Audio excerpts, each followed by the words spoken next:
Hello and good evening, everybody. Um, my name is Prachi Gupta, and I work as an archivist at the Museum of Art and Photography in Bangalore. I'm very excited to be here today and to have this opportunity to moderate today's MAP talk, which is in collaboration with the Bangalore International Centre. Now, the talk is titled Tattoos and Taboos. It's a very interesting subject and something that is very close and personal to myself. But before we dive into the talk, I would first of all like to welcome and thank all of you for making the time today for this talk. We know the times are really tough. We're all going through this pandemic, which doesn't seem to have any end, and we're all getting through however possible. So we hope that today's talk will be able to give you a good breather amidst these stressful times. Now, the talk titled Tattoos and Taboos is going to examine body art as a living tradition and will unpack the changing nature of contemporary tattoo culture in India, from a subversive act to a socially acceptable form of expression. In addition, this discussion will also look at the cultural representation and appropriation of traditional or folk motifs, designs, and patterns in the mainstream tattoo culture. Now, to discuss these very interesting points, we have three distinguished speakers with us today, Moranngam Khaling, Viren Swami, and Sanjukta Basu. I would like to begin by giving a small introduction to our speakers, starting with Moranngam Khaling, who is popularly known as Mo Naga, which is his artist name.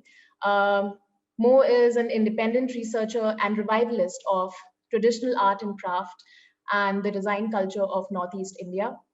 He is the founder and practicing scholar at the Headhunters Inc. in Guwahati, which focuses on the study and preservation of traditional Naga tattoos. He also founded Godna Gram, the tattoo village, in 2016 in New Delhi, which is an initiative for the study, preservation, and promotion of the rich tattoo culture of India. Munaga is also a world renowned tattoo artist, specializing in traditional and neo traditional art. A more detailed bio of his can be found in the chat box. Our next speaker, Viren Swami, is a professor of social psychology at Anglia Ruskin University and is the director of the Center for Psychological Research at Godna University. His research is focused on body image, body art, and mental health.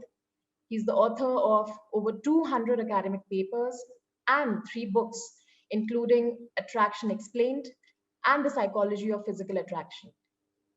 A more detailed bio of Viren's work can also be found in the chat box. Our third speaker for today is Sanjukta Basu, who is a writer, photographer, lawyer, and feminist scholar. She's presently working with the National Herald as an editorial consultant and writes on women, politics, minority rights, and social issues. She's also pursuing a PhD on women and gender studies. A more detailed bio of Sanjukta's work can also be found in the chat box below. I also want to thank Anand from Signable for doing the Indian Sign Language interpretation of today's session. I would like to request the audience members to please use the chat box, which is at the bottom of your screens, when we will be taking questions, which will be in the last 10 minutes of the session. Now, let's dive into the session and begin with each of our speakers giving a little bit of sneak peek into the work that they do. And we'll begin with Viren, followed by Monaga, and then Sanjukta. Viren, over to you.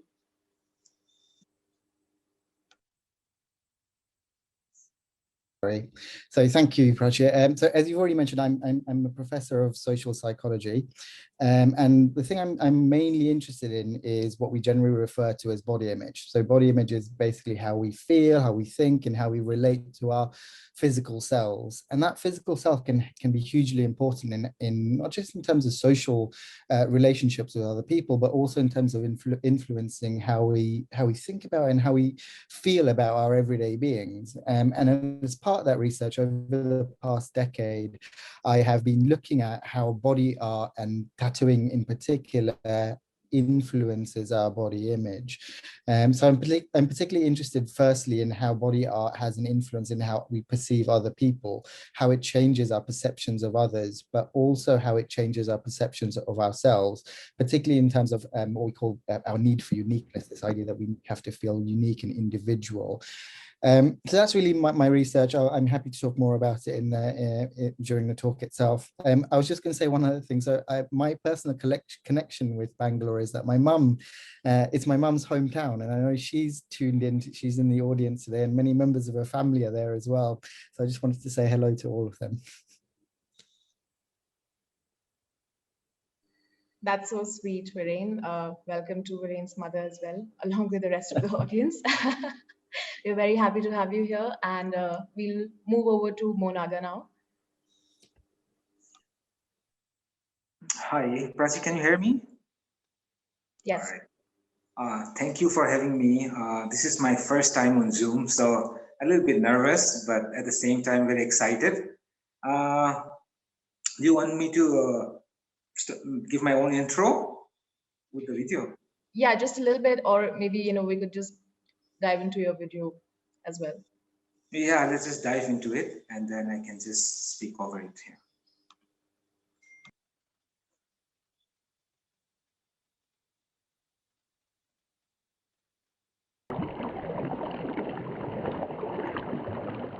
So my name is Monaga. I'm from Manipur. I belong to one of the smallest Naga tribe called Wipo. We are in total just about 1,800 in numbers. And for me, tradition, culture, identity is very important. And that's what I was ingrained with when I was growing up, watching elders. And that's what I've been doing in the last 10 years, traveling all across the Naga hills in the remotest villages, researching, documenting, trying to find and salvage whatever is left about the past way of life when Nagas were headhunters, back in the days when tattoos were part of our life. It was a very strong expression or a mark of identity, and so much more than just the tattoo that we often tend to perceive. Today, I have come back home. I've opened the tattoo village in the hills, where I'm practicing this art form of traditional hand tapping, hand poking, with the mission to preserve it and revive it and make it living art form once again.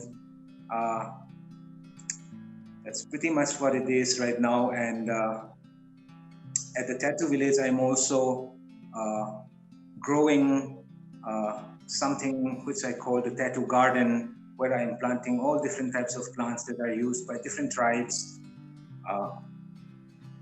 And there I'm also teaching. I'm also trying to encourage young generation to come and learn about the significance and how important this art form is in defining our cultural and historical identity. It's not just a mark of aesthetics or mark of beauty, but much more. And as we go through this session, let's discuss more about it. I'll be happy to take questions later. Yeah. Thank you so much, Mo, and thank you for showing that very beautiful video, tracking your journey. Now we'll move over to Sanjukta.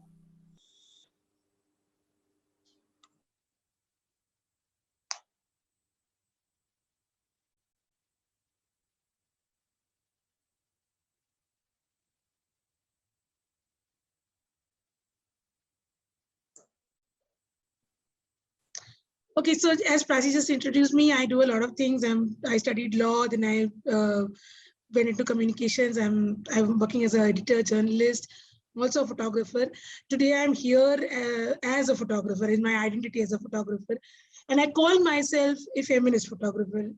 The reason I wanted to share as part of my entry, some of the other things that I have done, which I call feminist photography, is not because I have done that or that I'm trying to claim that I have done that, but because I just want to tell, whenever I find an audience, I feel like telling everybody that, you know, that you can always look at everything around us from a feminist perspective. So when I picked up the camera, it was just a hobby thing. But, you know, as I started getting interested in photography, I used my camera to look at things from a feminist lens. So some of the things that I've done, so Tattoo Project is one of those feminist photography project, which is deeply connected to my own identity. And about that, I'll just talk in, you know, after I've talked about these few other projects I've done. One is that I did a 5-city metro city tour for First Post magazine on exploring with my camera how women and men use the public space differently. And I chose, so some of these, if I can, so some of these photos are here. Just a minute, I'll just go, So, like, for example, this. So we imagine that the city is friendly to women, or that at least the urban women have equal access to the city as the men have, but actually they don't. Public spaces, parks, metro stations, everything is very restricted, and we can only access them in a certain way at a certain period of time with certain dresses in certain behavior. We can't explore the city or use the city in exactly the same way that men do. So this is something that I did. Then I have done, so these are some of the photos. I can share this PPT later and people can explore these photos. And other thing is that I tried to explore, like the one photo you see here is Miss Tibet Pema's photo. And I tried to capture her power rather than her, you know, more her beauty or her sexuality. Urban women with swag is one of the projects that I tried doing. Universal Sisterhood is another project. So so these are some of the photography projects that I have done, which I call as feminist photography. These are very minuscule work, not too much in the big scheme of things.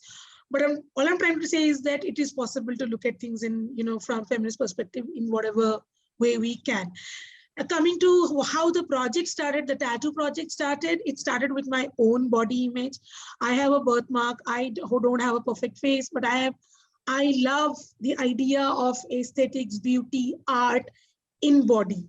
And it took me time to sort of, you know, come to learn to love my own body.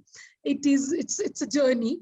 So the thing is that I also have a lot of existential angst. So towards my 39th birthday, usually people get this in their 40th birthday. I got it in my 39th when I was turning 39. I started getting a lot of existential angst. Kya hai, what is happening in life? You know, where is life going? And then after a lot of, I write when I have to process my thoughts. So this is exactly what I have shared in the screen is exactly what I wrote in my diary. And the last line of that was that, you know, this is it. I don't have a compass. I'm lost at sea. I'm on a sailboat, lost at sea, and I don't know where my life is going, but I'm going with the wind, wherever the wind is taking me. And that's fine. And then it hit me, I was like, this is it. This is my life. I want it tattooed on my body. I'm not going to change it ever. So then I thought that it took me such a long process to finally, and I always wanted to have the tattoos. My piercings, as you saw in the previous photo, I have a lot of piercings. That started a lot before I finally got a tattoo. So, because I was waiting for the right thing to be tattooed on my body. And then I realized that this is the story behind my tattoo, such a long story. And there must be other stories. Other women must be having the stories. So I tried to, you know, imagine what is the global perception of imagery of tattoo.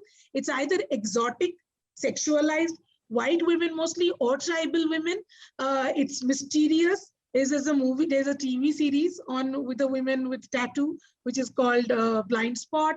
And there's a photo of that. But I wanted to sort of change that imagery. I wanted to find out that when people talk about, you know, women with tattoos, they should not, this is And when we say public space, I mean, Google these days is a public space. So I tried to find out what is, available on Google. This is what is available on Google when you try to look for women with tattoos. But the stories are not there. The women is missing from these imagery. And this is because it's a photography project. I thought the image and the story, these two has to go together. That's when I thought that I'll do this, coffee table book. So yeah, that's about my introduction. Oh, there's one more thing that I want to share is this taboo that, there was this murder happened of Archivist Gupta in 2016. He was a 17-year-old boy. And one of the first in the headlines was that, oh, the grandmother has a tattoo. Like that was the talking point, that the grieving in this photo that I have shared here, people could not see the grief of the mother and the grandmother. People saw the tattoo and they started talking about, oh, what kind of a debauched life. No wonder the child have gone wary and has gone bad and therefore his murder happened. So that's the taboo. So these were some of the things that I thought that, it needs to be broken with. So, well, should I just stop sharing my video now?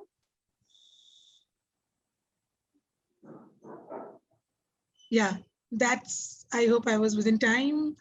Yeah. Thank you, Sanjukta, for taking us through your varied body of work. So I would actually like to start with you. You just spoke about the project in focus where you documented the stories and tattoos of women. And this, as you said, started with self-acceptance of yourself. Yeah. So I would like to ask, could you tell us about maybe a story or two, like the most impactful stories of these women that you spoke to and interviewed and documented, something that really impacted you, personally?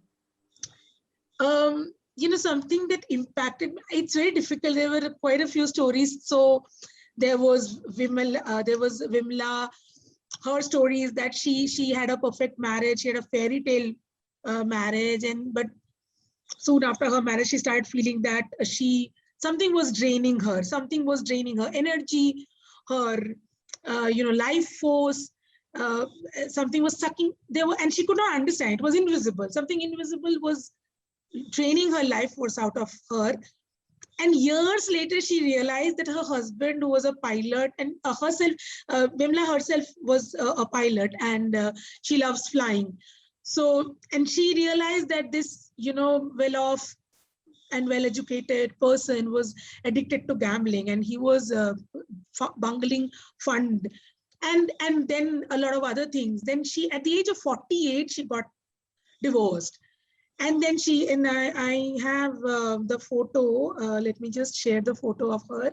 At the age of 48, she got a divorce, and then her tattoo. And then she got her tattoo. Her first tattoo was depiction of this, her journey.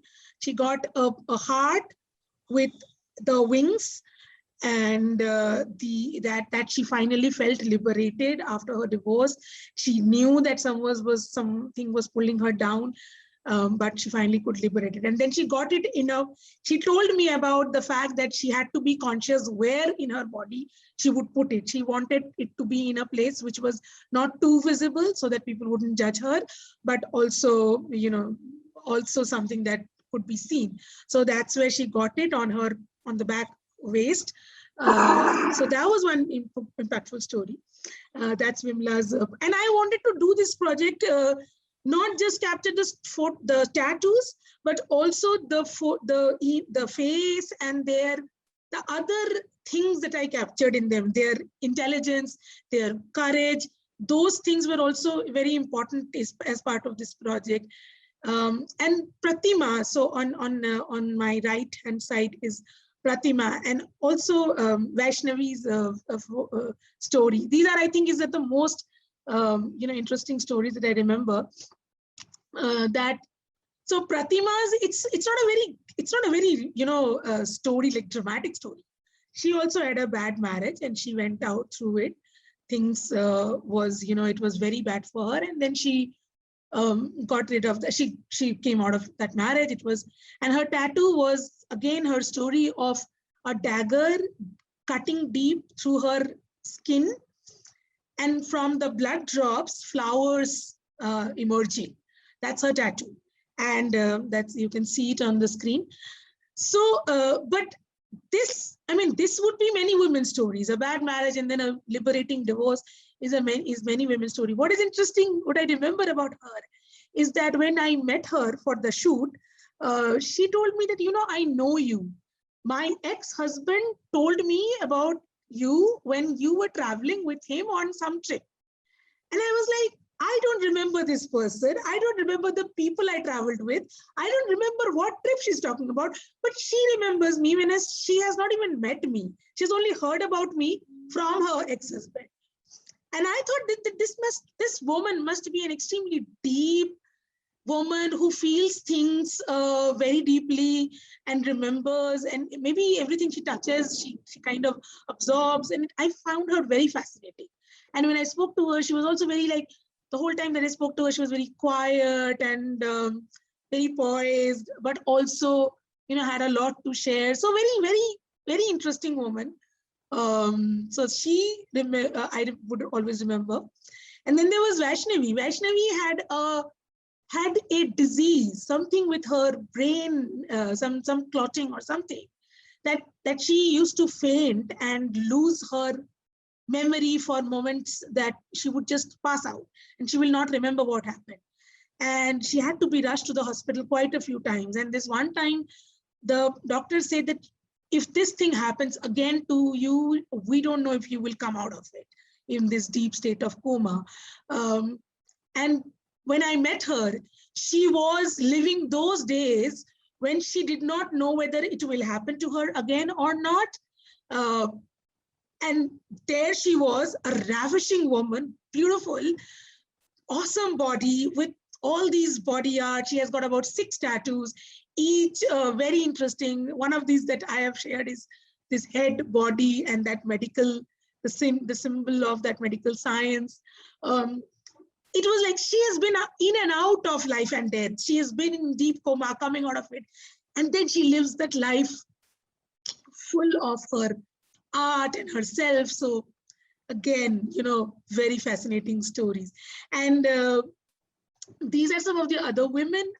Each one of them are, I find it very problematic that I have to tell 1 or 2 stories. Each of these women are so fascinating. And here in this photo, you see Jael, and then you see Megha and Jael, and then you see Shatorupa. Megha and Jael, Megha basically is the inspiration, apart from my own story, for the project. She was the beginning point. She was the first person I wanted to capture. She has got about 26 tattoos now. When I shot her, when I did the shoot, she had like about 23 or 22.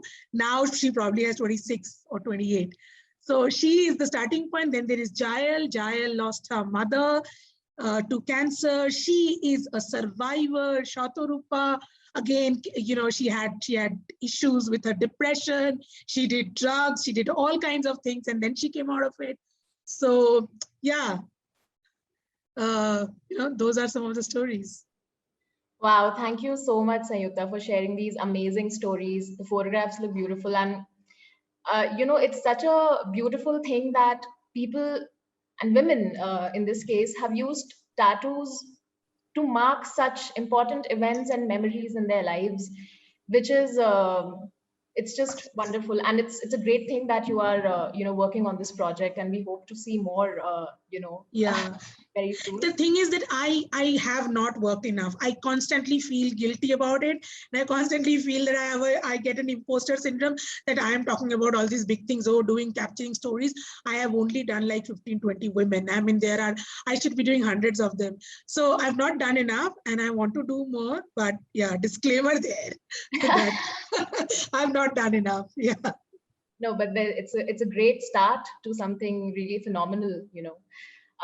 So I actually want to, taking from Sanjukta's project, I would like to ask Viren, like, I would like to know what is the connection between tattoo as a body art and more so as a permanent sort of body art, between this and being, perceived by people in a certain way, by the society in a certain way. What changes does having a tattoo cause in the way that others perceive you and you yourself perceive you? And especially, like, hearing the stories that Sanjukta has told us, um, I think the tattoos also had a great mental impact, on all those people, because there are such strong emotional stories connected, meanings connected to their tattoos. So how do you think this works? So I think that there are two different questions there. One is how we perceive other people with tattoos and what we think in terms of stereotypical perceptions of people with tattoos, and the other is how it affects ourselves. The first question is slightly tricky to answer without talking a bit of the history of tattoos. So historically, tattoos were, at least in the West and in many other countries as well, it was typically associated with what we would now call out-groups. So an out-group is a group that would stereotypically be perceived as deviant or abnormal in some way. So historically, for example, tattooing in the West was associated with sailors, with working class groups, with circus entertainers. And it's only really beginning in the 1990s that we've seen kind of a shift in perceptions of tattoos. Beginning in the 1990s, at least in the West, there was a very quick change in how quickly tattoos became mainstream. I mean, if you look at the kind of contemporary research in Western Europe, in North America, anywhere up to about a half of the population have at least one tattoo. And this is a huge shift from, say, 20 or 30 years ago, when very few people would have had tattoos. So in the space of about 20 or 30 years, we've seen a huge shift in how tattoos have become mainstream in at least Western societies, but also probably in many other societies around the world. And that in turn has had a huge change, has had an effect in terms of how we relate to tattoos. I think tattoos now don't have the old negative connotations. Historically, for example, we used to think of people with tattoos as being more aggressive, more risky, more sexually deviant. All those old stereotypes are no longer true. And when we ask participants in our studies to say, what do you think of people with tattoos, they're generally perceived as like everyone else. And that, I think, is a function of how mainstream tattoos have become. Everyone will probably know someone who has a tattoo. And if they become so ubiquitous, if they become so commonplace that you know someone who has a tattoo, all those old negative stereotypes become really difficult to maintain. So the next question is, what effect does it have on ourselves? And that question, I think the question really is, why do we get tattooed? And I think there are lots of motivations to get tattooed. Historically, probably the key driver was about social identity. It was about marking the self as being associated with a particular group. If you were a sailor, historically, you would have marked your body to say, I am a sailor, I am part of a group. More recently, I think there has been two different sets of points that people have made. One is this idea that tattoos are meaningless. They're a form of fashion accessorizing. And this idea has really come from this idea that tattoos have become so mainstream, they become part of consumer culture. Everyone gets a tattoo now just to show off or just to express something about themselves. And they're essentially meaningless. They've lost their cultural value. They've lost their social value as objects in themselves. My own research, I think, takes a slightly different perspective. I think tattoos often do have individual, but also social meaning. And they have individual and social meaning in the sense that individually, they often represent something about the self. We find among, again, predominantly Western individuals, one of the main motivations for getting tattooed is about self-expression. It's about expressing something individual about themselves. And we generally find that people who have what we call a high need for uniqueness and a feeling that they have to demonstrate their individuality or their feelings of self-expression are more likely to get a tattoo. So in that sense, you might begin to see a reason why people get tattooed, particularly in societies that tell you how to relate to your body, that police your body, that tell you your body has to be used in a physical way, in a particular way, where your body is essentially commodified. The kind of limits of what you can and can't do with your body are so prescribed that getting tattooed can now be seen as a way of reclaiming some agency over your body, to say, this is my body, this is my physical self, and I will do with my physical self what I want to do, irrespective of what everyone else wants me to do. So in that sense, tattooing now can be seen for a lot of people, I think it is one of the most important means of self-expression.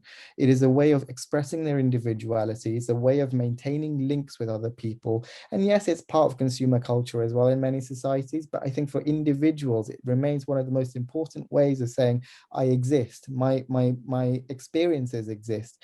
And recording those experiences in the form of art is really important. That's absolutely right. Thank you for answering this question so well. There were so many important points that you touched, and especially about the, reclaiming the agency over one's body, which is also something I think we can see in Sanjukta's project. And do you think that this idea of reclaiming the agency over the body and the scrutiny that comes possibly with having tattoos, if at all, do you think it's different for women? Does it change when there's a woman, and especially depending on the kind of tattoos and the placement of the tattoos? Mm-hmm. Do you think that causes a change in the way the woman is perceived? So historically, absolutely. I mean, historically, at least again in the West, when women get tattooed, they were often perceived negatively. They would have been stereotypically perceived as being more promiscuous, as being more likely to abuse alcohol, more likely to take drugs, and all kinds of other negative connotations. I mean, historically as well, women with visible tattoos were less likely to be employed in many customer-facing occupations. So there are historical reasons why the art of tattooing itself was gendered. I think some of that still remains. I think in some research that we've conducted, we still find women are perceived more negatively, particularly if they have visible tattoos, and often if they have visible tattoos in stereotypical positions, particularly on the lower back, we generally find those negative connotations still. But I think that's beginning to change. Again, in the West, I think one of the big changes over the last 10 years is the number of female artists who have come into the industry and who are now changing the landscape of tattooing itself. And I mean, I don't know if you've ever watched LA Ink and Miami Ink, but they're female artists on those shows. One of the tattoo studios was completely run by female artists. And I think that's beginning to change the idea that tattooing is essentially a male preserve. Tattooing now has become much more democratic, much more diverse, and we see that represented in some of the prevalence estimates in North America and Western Europe. There are no gender differences. Women are just as likely as men to get tattooed. With one difference: women are still more likely to get a non-visible tattoo, so a tattoo that can be covered up. And I suspect that still has a lot to do with the fact that women are still judged more negatively when they have a visible tattoo. Right. I would just like to add one thing, that it's about this judging. When I decided to get my piercings, the tattoo was not, again, because it can be hidden in many ways. You can wear a cloth, a particular kind, unless it's on your face, it's not that visible. When I decided to go for piercings, I was told by everybody that you would never be employed if you get something done on your face. So the thing is that the judging part very much exists, at least in Indian society still exists. And about the reclaiming of, I believe that in spite of all that, there are young women who are today, and that's the thing, that is the very act of doing the tattoo, whether whether the design conveys a story or not. Like in case of Pratima, the symbol, the tattoo itself tells a story. But I have also met women who just wanted to get a tattoo. They picked up a design, maybe a flower or something, some symbol, and they thought, okay, this is what I like and this is what I want.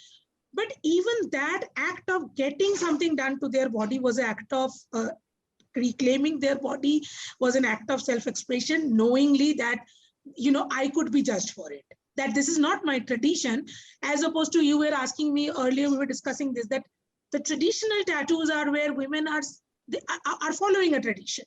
So when women follow a tradition, it's different. But when it is not part of mainstream, when you probably would be judged when it comes to marriage market or job market, and you still do it because you are brave, that is a big deal, I feel.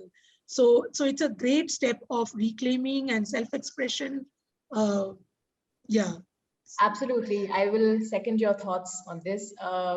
Having tattoos myself, I've had these questions absolutely all the time. And, what would the parents' reaction be? What would the, friends' reaction be? And it's been surprising, and it's been exactly as expected in many cases. But Well, the war is on, and women are taking back their space. Yeah, and no, taking even back- my next, I would like to do these stories in tier 2 cities. I've done in like metro cities. I would love to meet more women who are from the smaller towns and they are going and getting a tattoos. right. Yeah. Prachi, one thing I would say, if you having this cultural baggage and particularly generational baggage, one thing I always say is that tattooing has been part of human culture for thousands of years. I mean, if you go to there's a museum at the South Tyrol Museum of Archaeology. If you go there, there is a natural human mummified there, and he's kind of famously known as Otzi the Iceman. And Otzi the Iceman has 61 tattoos. He lived 5,000 years ago. And Wow. even research has suggested that the Egyptian mummies often show signs of having been tattooed. Tattooing exists in many different cultures. And I think the big change is, I think, in the content of tattoos has changed.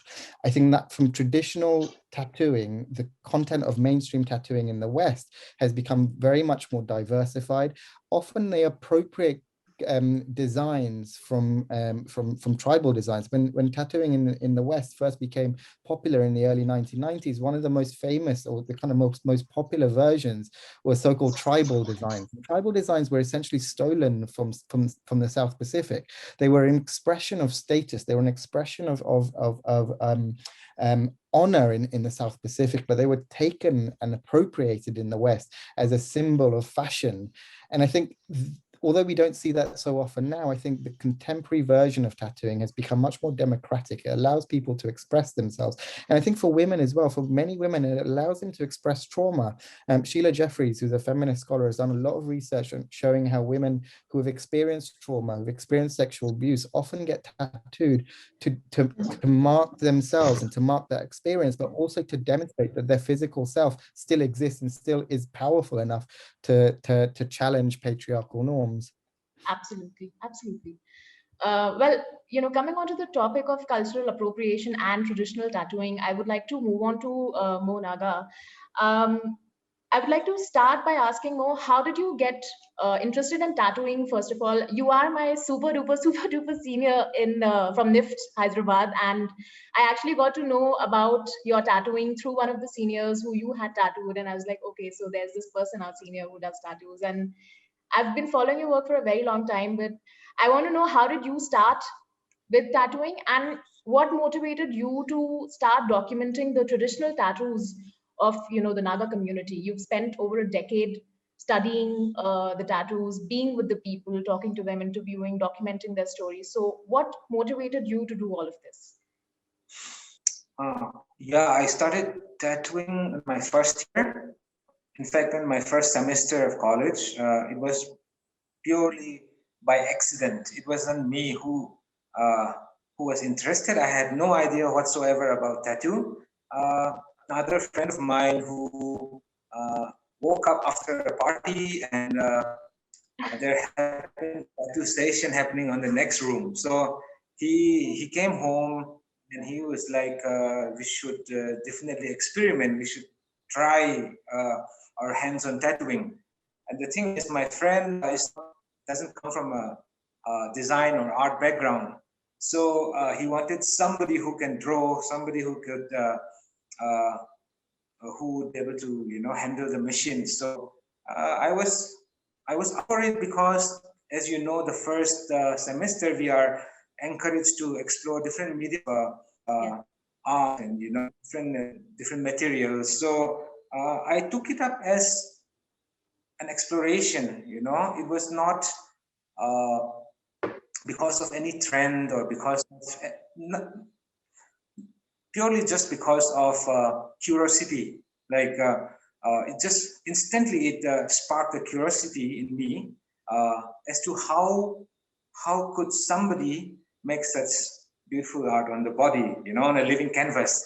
So that's how my journey started, and very soon I was very deeply involved because often it would not heal very well, or back in the days you don't have all these YouTubes and all these informations. The only thing that we have access to back then in the form of social media was Orkut, and in India there were just about 3-4 tattoo studios, and all of us were just starting off.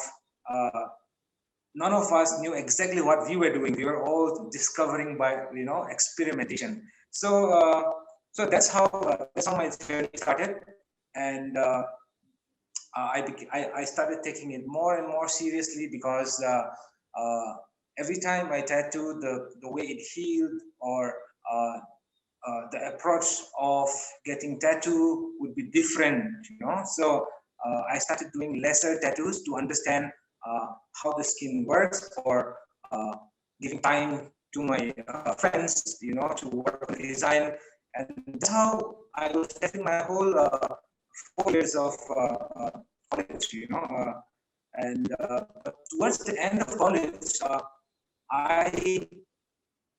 I was studying about Naga textiles. I wanted to do my final project on Naga textiles, and that's when I stumbled upon a Naga tattoo, like a Konya tattoo, a man with a facial tattoo, and it just surprised me, because being a Naga, I had no idea that we have such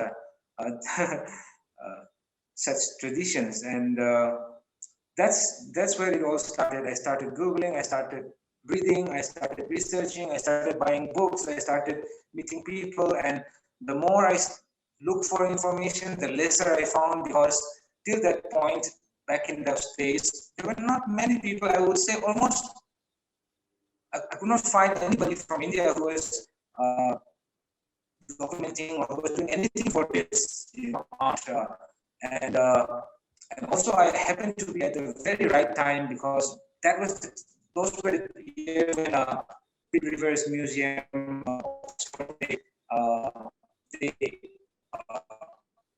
they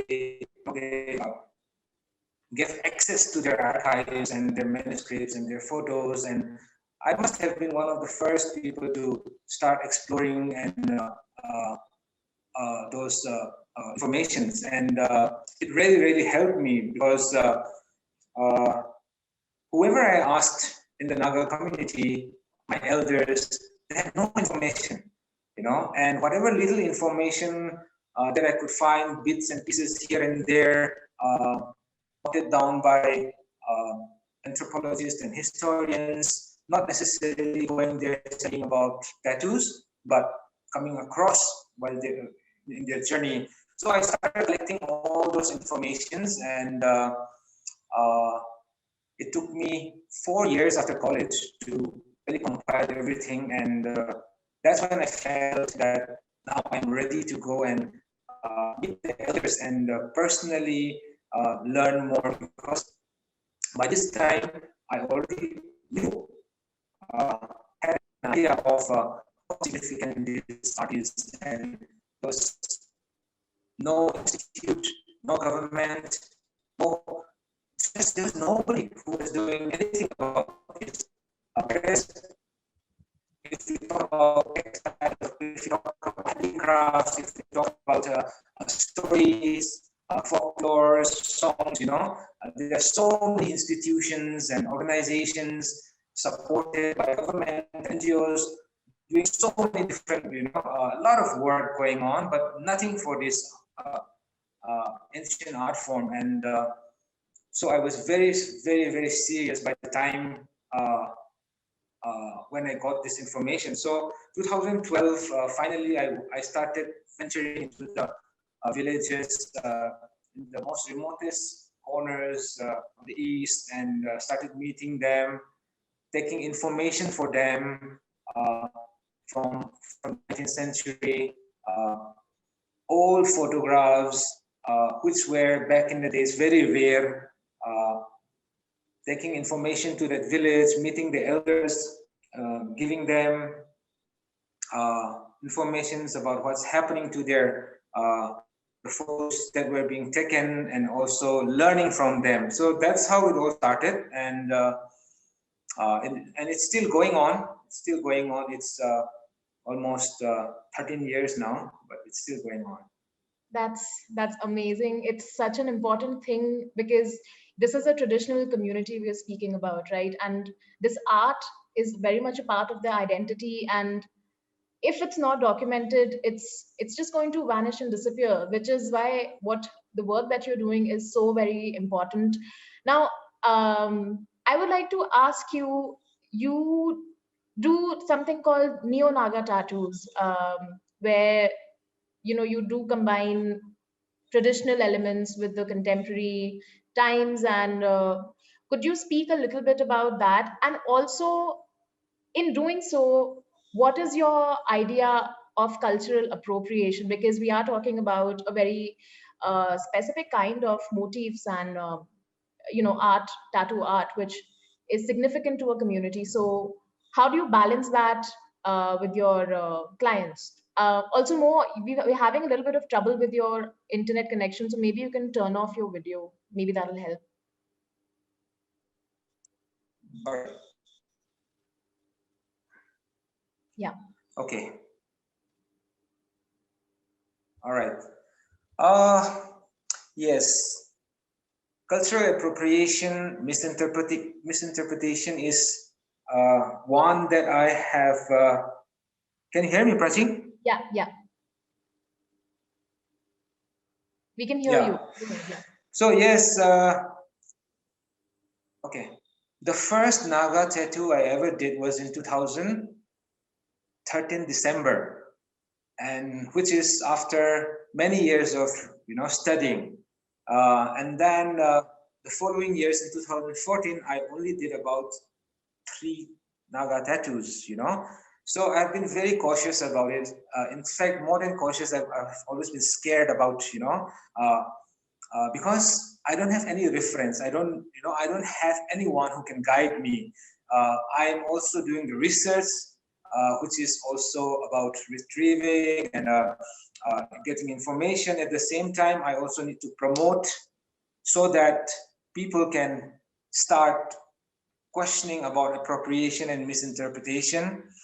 And at the same time, I also have to fight appropriation and misinterpretation. So there are 3 angles which I have to, very tread very carefully. So when we talk about traditional tattoo, overall, I cannot generalize and I cannot talk about other culture. But if we talk about Naga tattoo in particular, I would say that, this is an art form, an expression, a language, which our people have discarded. They have conveniently and but not consciously, they have been put in a situation where it doesn't feel like any of any importance to them. So right now they are not really thinking about it. Plus, moreover, if you talk about art and culture and design, design and art comes after, once your stomach is filled, once you feel secure, once your livelihood is taken care of, But for the Nagas, for the last many decades, it has been a fight for survival. So when you're fighting for survival, you can't really afford. You don't have so much time or capacity to look into this matter. And with the arrival of Christianity, which want to, destroy whatever they feel is not appropriate, and tattoo being one, according to them, So right now at this point, tattoo is not something they are very proud of. So the question of appropriation is very, very far, So what I'm doing right now is researching, documenting, and keeping it for the time and waiting for those days, for the days when the Nagas, the youth, and the people will come up and say that, okay, this is ours. We want to, when they want to reclaim it and when they find pride in it again. But at this moment, then they have no idea about what those tattoos mean and what those tattoos stands for, and And so right now, I have to play the role of protection, promotion, and also preservation, Right. And that is the reason why I had to develop a style called Neo-Naga. Traditional tattoos of the Nagas, there are so many, there are about 20 Naga tribes, which I have in my list, who have tattoo traditions, and I don't give any of their tattoos to another tribe, even within the Naga community, So if you are, let's say, an Ao, then I will, and if you want to get a traditional tattoo of your tribe, then I will help you get it, and but I don't give it to another tribe. Okay, so that's how I keep traditional tattoo, and then but how do I promote it then? Because the Naga people don't want to get tattooed. So how do I promote, So my study is not only about tattoos. It doesn't restrict only to tattoos. My studies is about art and design culture, folklores, folktales, history, their migration, through the study of tattoos, through the studies of art and design culture of my people. I am trying to connect and understand relations between communities, tribes, and nations, and this happens to be one subject which has not been explored much by scholars and other experts yet. Right. So I keep all this information very guarded, That's why my tattoos, when I do the Naga tattoos, I don't have any captions, I don't have any explanations. It is between me and the person who receives it, and all of them are by the time they get the tattoo, after consultation, they are very much aware of what is appropriation, what is not. And to tell you honestly, most of my clients, when they come to me, are very sensitive about this matter. They are always like, especially the white people, and I hope more that I'm not appropriating or I'm not offending by getting this. And that is why my Naga tattoo session is it always precedes with a long consultation. Sometimes my consultation lasts for a day. Wow. I don't even tattoo that day. We spend the whole day learning about Naga and about their culture, about their art, So Naga tattoo, the traditional tattoo, is for the community. And Neo-Naga tattoo is a new form of expression. It's like, I feel that, every culture, every tradition must evolve with time. It cannot just stay stagnant. And not just tattoos, but even the woodwork, the craft work, the textiles, everything has been like stagnant for decades now. And for tattoos, I am also working on textiles, handicraft, handlooms, but my focus is mainly on the tattoos because right now I am the only one who is doing this. Yes. Yeah.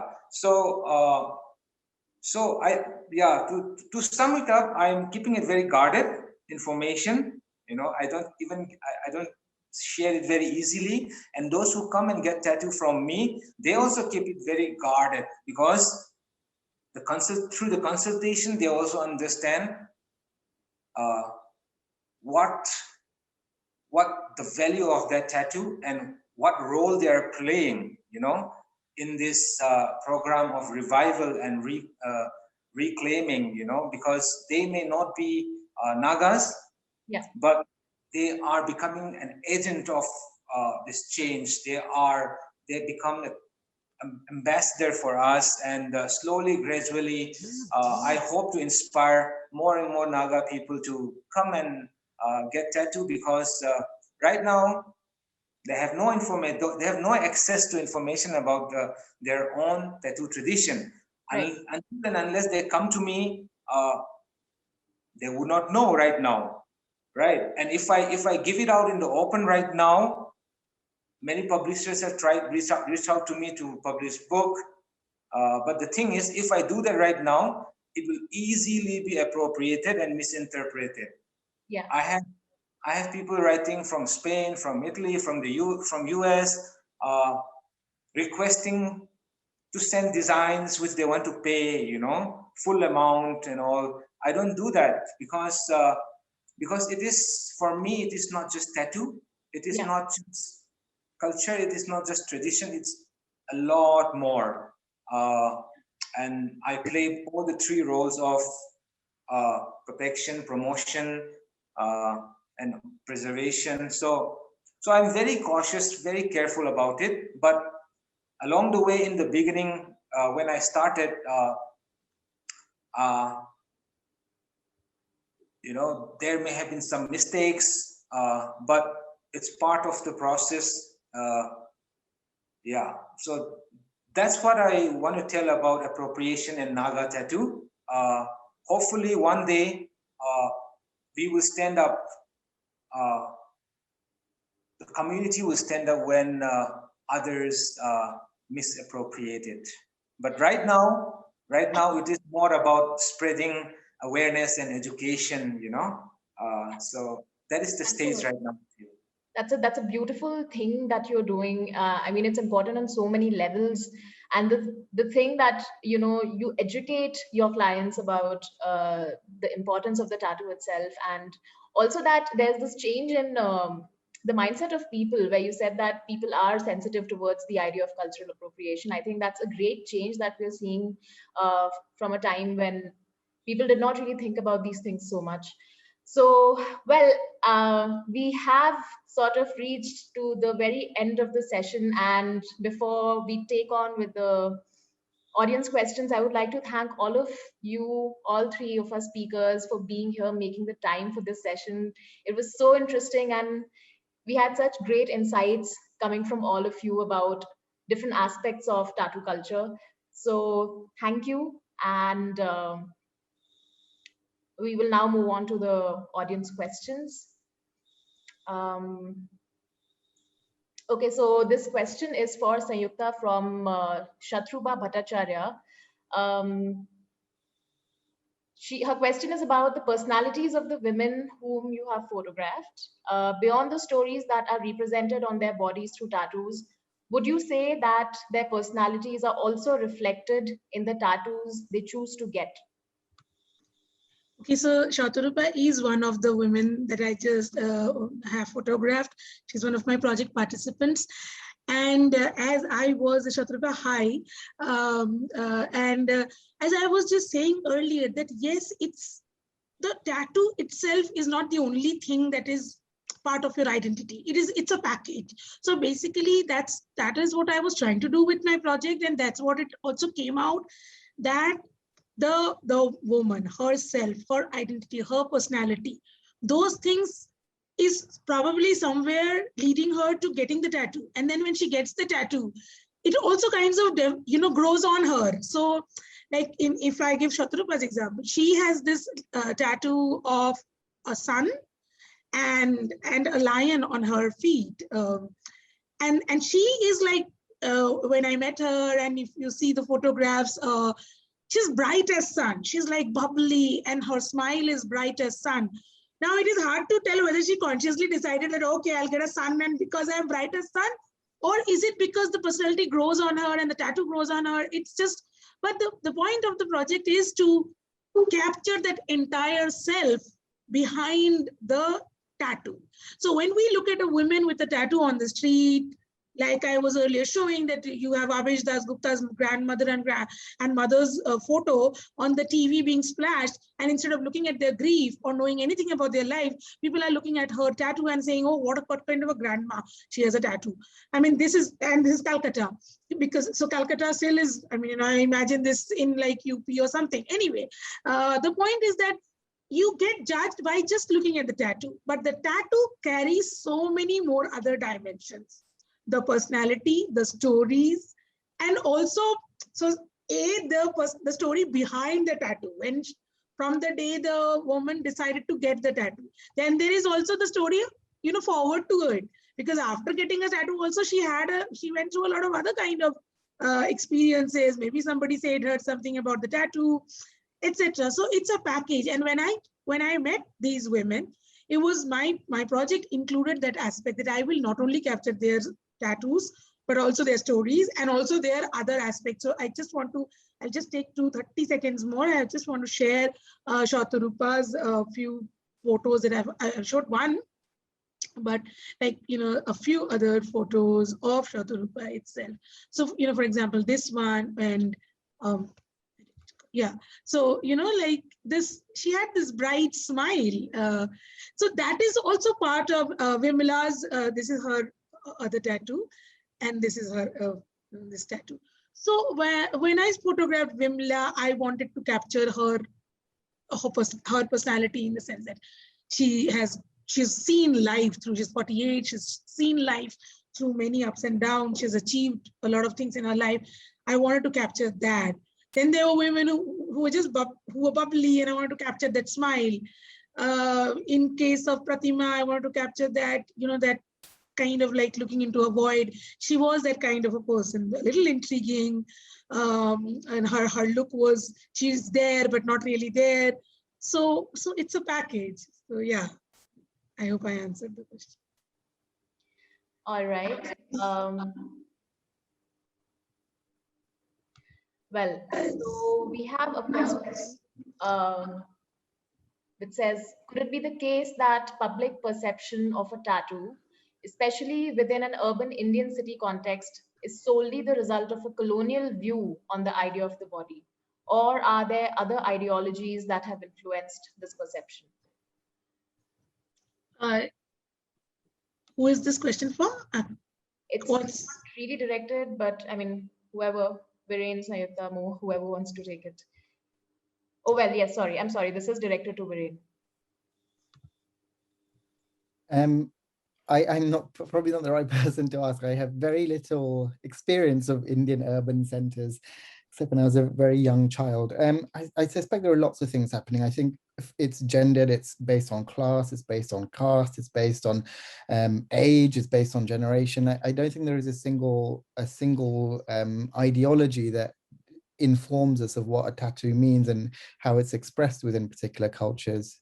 I think these things are so contextualized, and the response that we have at the individual level is going to be very different across cultures. It's going to be very different across age groups. It's going to be different across genders. So I don't think there is a single answer to that question.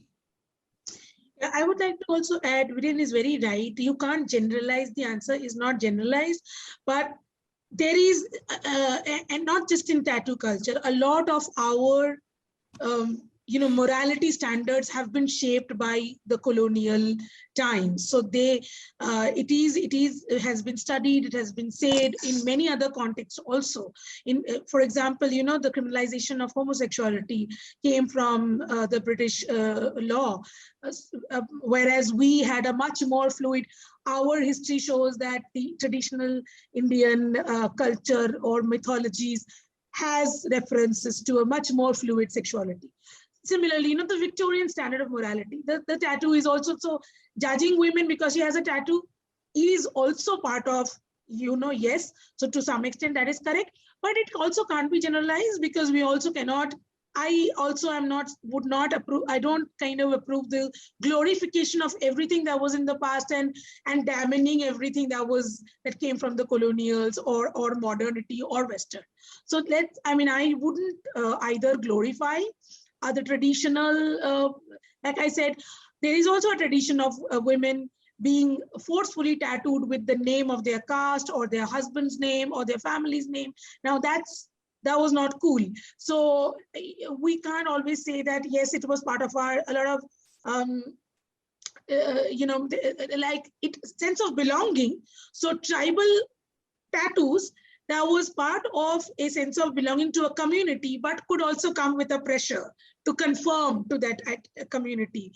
So therefore, yes, partly it came from sort of the colonial practices, but it also has its own, women were always judged for taking a decision related to their body on their own. Anything that they do on their own, without listening to their parents or their peers or their, society, or the religion, they would be judged, and it has been judged for 10,000 years.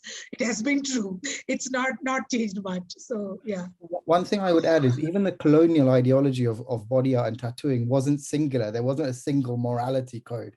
In the late 19th century, for example, lots of upper class individuals from Britain and Western Europe would get tattooed, particularly when the first electric tattoo machine was invented in the late 19th century.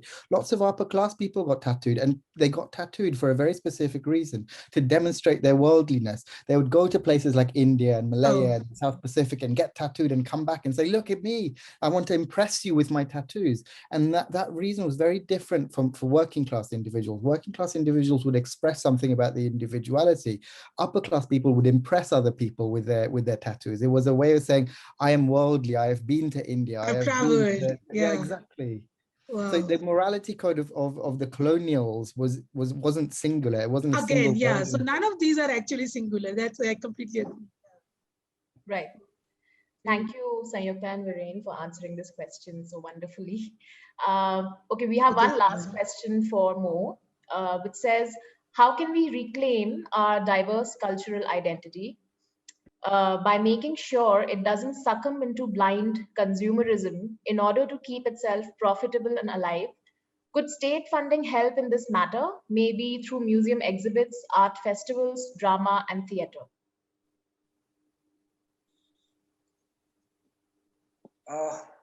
Yes, it definitely would help. That's what I've been trying to do for the past 1 decade, holding exhibitions, workshops, seminars, speaking in college and universities, spreading awareness. Definitely the state needs to play an important role here. Just to add on to this, is one fact that there is no other country like India when we talk about tattoo diversity, of tattoo traditions. We have from Tamil Nadu to Gujarat to Himachal Pradesh to Nagaland, all over India, and yet tattoo is not listed in the art and culture of our in the States. So I think there's so much more to be done, and it doesn't necessarily have to be about consumerism, money. First, we need to, I have a feeling that we really need to study about it first, because right now we are not aware of it here much, but it's very big in Europe. We talk about Indian motifs, Indian designs inspired from traditional Indian tattoo designs from the subcontinent, basically from Nepal and other parts of the subcontinent. It's very, very big, So right now we don't even know, we don't even care, So appropriation is very, very far, First we need to educate ourselves.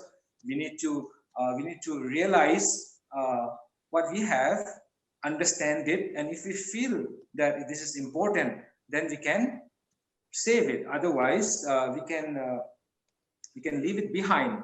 But we cannot take this action without having a conscious, understanding of it. So, so the state really has to play. And when I started my journey, I really wanted to travel all over India. My dream was like, I'm going to document everything. But gradually, when I started going about it, I started realizing that if I just do 10% of Naga tattoo, in my lifetime, it's a very, very big achievement, because tattooing stopped more than 60 years ago. So the last elders who have tattoos now were teenagers, were young girls and young boys, So they themselves don't have much knowledge about it. So so it's a fight against time, and it's not a thing that one artist, one person, one scholar can do. This is something that the people have to come together, and the state has to take role in this. And I did went and meet officials at the R&D department at the center, and they were very fascinated and very interested. But yeah, we have a long way to start the work of Absolutely. Education and developing this conscience this, educating people, giving them more knowledge is the first step towards making anything important out of this. Well, with this question, Prachi, I would like to take one question. I think I want to take one question. It's by Gayatri Shanbag. So, while listening to this, within the context of Mehendis and Hinas are also part of our celebration, and that's okay, but why are tattoos judged? Yeah. So like I again said that, that it's because what is allowed and what is not allowed depends upon who is maintaining the cultural codes of the society and who is making this. So Mehendis are part of this marriage or other ceremonies that are culturally approved, socially approved. Therefore, they are okay. But if if a woman would elope with some guy and then she would get a Mehndi and get a marriage done, neither would the Mehndi be approved nor the marriage be approved. So it all depends upon what is allowed and what is not allowed. Always it depends upon who is maintaining that power. So that's where it all boils down to. It's not the act of tattoo itself, but that decision to get something to do with my body. That's what is judged. Right, yeah. Absolutely. What a wonderful answer. And I only wish we had more time because there's so many more questions and there's so many we should I would like it if more questions were answered. Yeah. Well, unfortunately, we only have so much time today with us. And on behalf of the MAP team, I would like to thank all our speakers for making the time for this, for being so wonderful with the questions and answers and sharing their valuable insights. Thank you again to Anand from Signable for doing the Indian Sign Language interpretation of the session. Thank you to the Bangalore International Centre. And for more updates on MAP's events, exhibitions, workshops, please visit our website. The link to the same is in the chat box. And after this very, very wonderful session, we would definitely want to know how you guys felt about the session. So please do fill in the survey. The link to the same is also in the chat box. So yeah, this is it. Thank you all. Thank you for joining us this evening. Thank you. And we appreciate your time. Have a great weekend.